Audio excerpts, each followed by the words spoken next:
안녕하십니까. 맨눈으로 세상의 흐름 읽어드리는 Y타임스 정세 분석의 추복일입니다. 중국의 경제 수도 상하이에 대한 봉쇄가 한 달 넘게 이어지고 있죠. 이런 가운데 이 정치 수도 베이징도 결국 전면 봉쇄 수순으로 치닫고 있는 것으로 보입니다. 베이징에서 이 코로나19 확산 억제를 위한 봉쇄 구역이 갈수록 확대되고 있는 데다가 이 관영 언론들의 보도 내용을 보면 이미 전면 봉쇄를 당연시하는 듯한 태도를 보이고 있기 때문에 그렇습니다. 이 베이징 보건당국은 28일 오전부터 차오양구 2개 지역 한 3제곱킬로미터 정도를 추가로 임시관리통제구역으로 지정해서 주민들의 이동을 엄격히 통제하고 있습니다.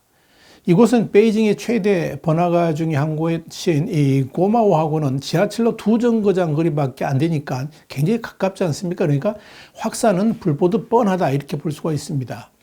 이 지역에 대한 봉쇄는 지난 25일부터 진숭과 판자위엔 일대 인근 주택가 등의 일부 통제를 이렇게 시작했다가 대폭 확대된 겁니다. 이날 오전부터 이제 관리 통제 구역이 있는 그 아파트 단지 입구마다 철제 펜스를 설치하고 경찰과 보안 요원을 동원해서 이동을 통제하고 있습니다.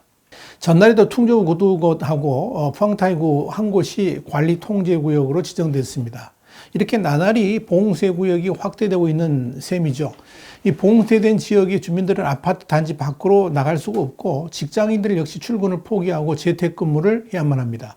더불어 생필품을 판매하는 상점, 슈퍼마켓, 병원 등을 제외하고는 모든 상업 활동도 중단됩니다. 자, 문제는 신규 감염자가 22일에 6명 있는데 23일에 22명, 24일에는 19명, 25일에는 33명, 26일 34명 그러더니 27일에는 50명으로 이렇게 늘어나고 있다는 겁니다. 자, 관건은 이 베이징 인구 2188만 명 중에서 90%를 차지하는 12개 구에 대한 PCR 전수검사 결과입니다. 베이징 시민의 90%가 오늘 30일까지 이틀에 한 번씩 PCR 검사를 받고 있죠.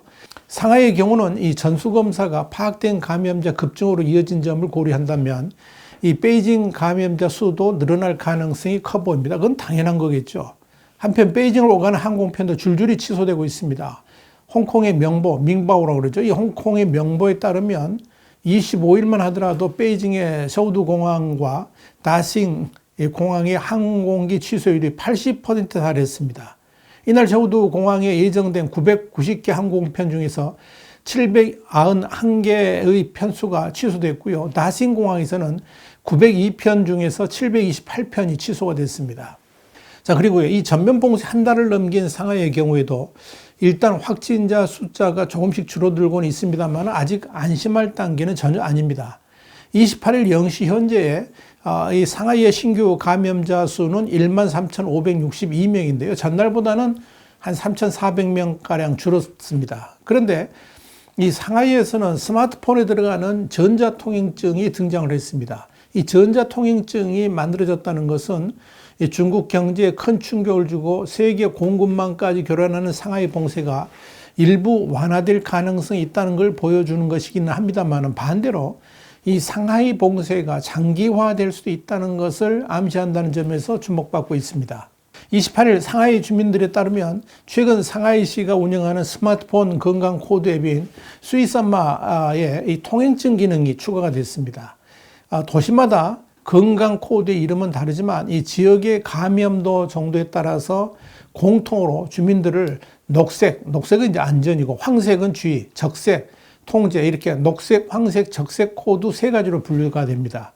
이 공공장소와 상업시설에 들어갈 때 반드시 이 건강 코드를 보여줘야 해서 건강 코드가 황색이나 적색으로 바뀐 이들은 정상적 사회활동을 할 수가 없게 됩니다. 그런데 상하이에서 건강 코드가 도입됐다는 것은 녹색 코드 거주지역 사람들 가운데 이동이 가능한 사람들을 구분하기 위한 조치로 보입니다.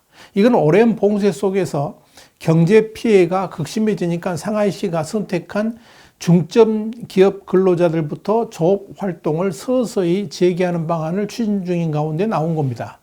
그동안 시 당국은 이 자동차, 반도체, 전자, 바이오 같은 산업에 걸쳐서 666개 기업을 지정해서 이들 기업의 직원들을 봉쇄된 주거지에서 공장으로 이동할 수 있도록 우선 허용을 했습니다만, 문제는 그들이 거주 지역에서 공장으로 갈 수 있는 교통편이 쉽지가 않아서 상당한 어려움이 있었고요. 그래서 아예 회사에서 숙식을 하는 사람들이 많았었습니다.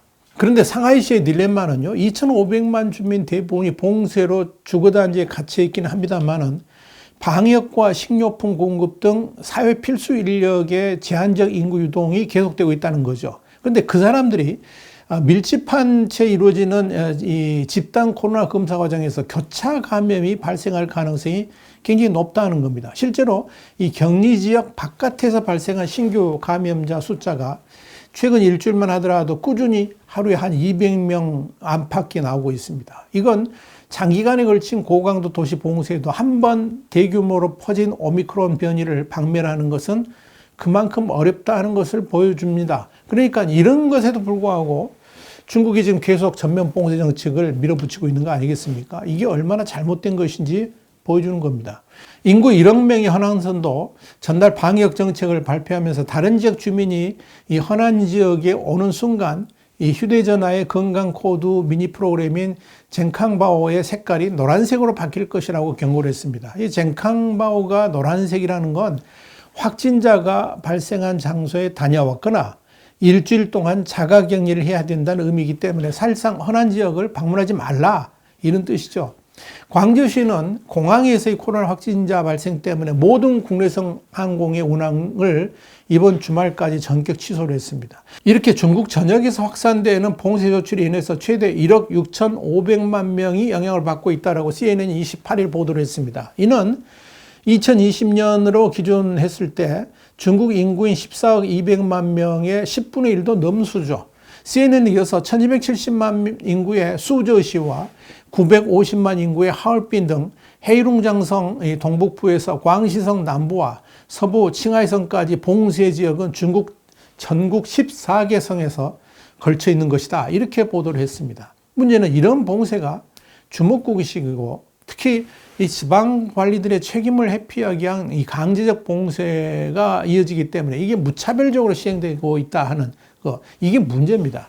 미얀마 국경을 접하고 있는 윤난의 루이리 씨는 코로나19가 시작된 지 지금까지 9차례 총 160일 동안 봉쇄가 됐습니다.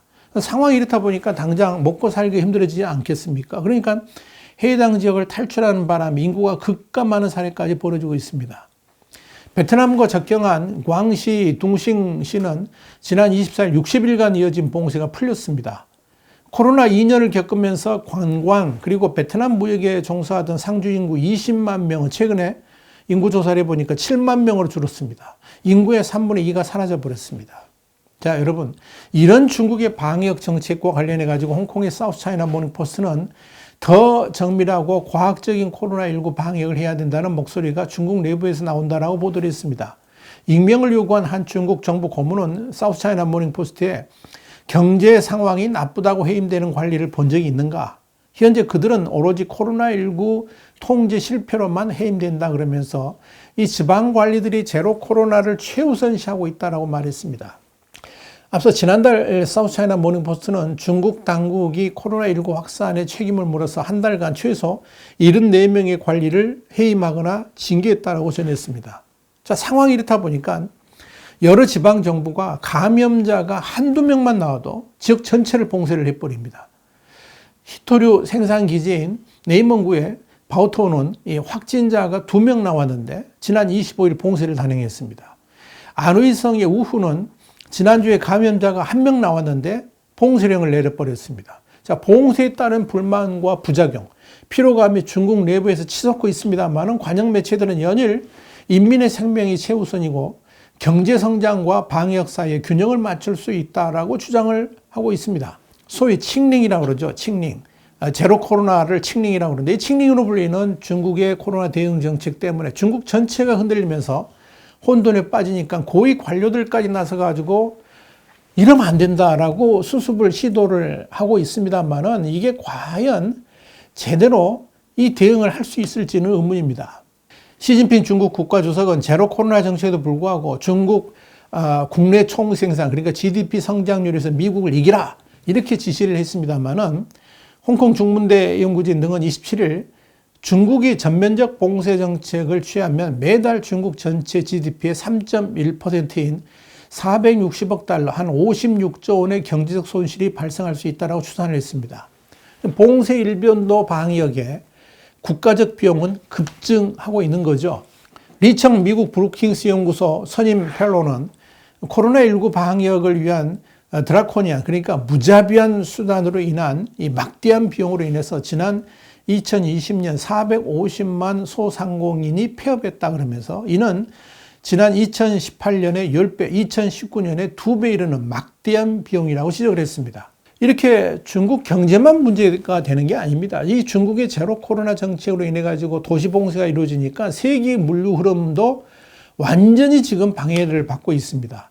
정보 제공업체인 윈드미 인포메이션에 따르면 이달 19일 현재 상하이를 통과하는 1일 트럭 물동량은 봉쇄가 시작된 전달의 28일보다 79.5%나 급감을 했다라고 보고를 했습니다. 상황이 이렇다 보니까 중국 상품을 수입하는 전 세계 물류도 큰 타격을 받을 수밖에 없는 거죠. 이러니까 중국 경제가 최대 위기를 맞고 있는 겁니다. 미국의 CNBC는 27일 이런 보도를 했습니다. 중국은 부동산 위기, 제로 코로나 정책, 우크라이나 전쟁, 위험한 외부 대출 등으로 이 천안문 사태 이후에 최대 위기를 맞고 있다. 이렇게 보도를 한 겁니다. 경제가 이렇게 최대 위기로 빠져드니까 최고 지도부의 일원인 리커창 총리까지 직접 나서가지고 이 코로나19 방역을 잘 하면서도 나라 경제의 핏줄인 물류를 막지 말라라고 지시를 했습니다만은 이런 지시마저도 제대로 먹히고 있지 않다는 게 지금 문제입니다. 경제수장인 리커창 총리가 구체적으로 물류 정상화를 위한 지시를 내렸다는 것은 중앙정부의 물류 정상화 요구가 일선까지 제대로 집행되지 못하고 있는 현실을 반영하는 거죠. 고속도로 톨게이트를 열어라. 이런 구체적인 지시까지 했는데요. 이런 지시사항은 반대로 현재 중국 곳곳에 고속도로 톨게이트가 폐쇄되어 있다 하는 거죠. 그러니까 당연히 물류에 심각한 문제가 있다는 것을 의미하는 겁니다. 문제는 지방 관리들이 도시 전면 봉쇄 등의 제로 코로나 달성을 위해서 막무가내로 도로까지 봉쇄를 하면서 경제 흐름을 완전히 가로막고 있다는 겁니다. 이 코로나 환자 발생으로 인한 책임은 당장 자신들이 져야 되지만 이로 인한 경제 효과, 그것 때문에 경제가 피폐해지는 거, 무너지는 거, 이건 자신들의 책임과는 상관이 없기 때문에 그런 거죠. 그러니까 중앙정부가 아무리 물류 활성화를 요구해도, 경제 활성화를 요구해도 지방 관리들은 한 귀로 듣고 한 귀로 흘려버리는 겁니다. 인민은행 통화정책위원인 왕이밍 국무원 발전연구센터 부주임은 최근 포럼에서 이런 말을 했습니다. 현재 중요한 방역 통제 조치를 합리화하는 것으로서 제로 코로나 기조화해서 방역을 정밀화해서 물류와 공급망의 원활한 운영을 보장해야 된다. 그랬습니다. 그러면서 방역을 느슨하게 하자는 생각도 문제지만 일부 지방에서 과도한 방역을 하는 것도 극복해야 될 문제다. 이렇게 지적을 했습니다.